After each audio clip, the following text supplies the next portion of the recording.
ఒక్క నిమిషం గౌరవ ముఖ్యమంత్రి గారు.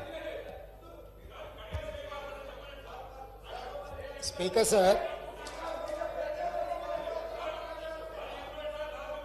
గత 3 రోజుల నుంచి లీడర్ ఆఫ్ జౌస్ కూర్చోండి ప్లీజ్. శాసనసభలో తమరి అనుమతితో కృష్ణానది జలాల మీద కావచ్చు, గోదావరి నది మీద నిర్మించిన కాళేశ్వరం ప్రాజెక్టుకు సంబంధించి మేడిగడ్డ కావచ్చు, అన్నారం కావచ్చు, సుందిల్ల కావచ్చు, లేకపోతే పంప్ హౌజుల విషయంలో కావచ్చు, చాలా విషయాలలో మనం చర్చించుకుందాం, చూసి వచ్చి ఈ సభలో వాస్తవాల ప్రాతిపదికన చర్చ జరపాలి అని తమరి అనుమతితోటి మనం నిర్ణయం తీసుకున్నాం.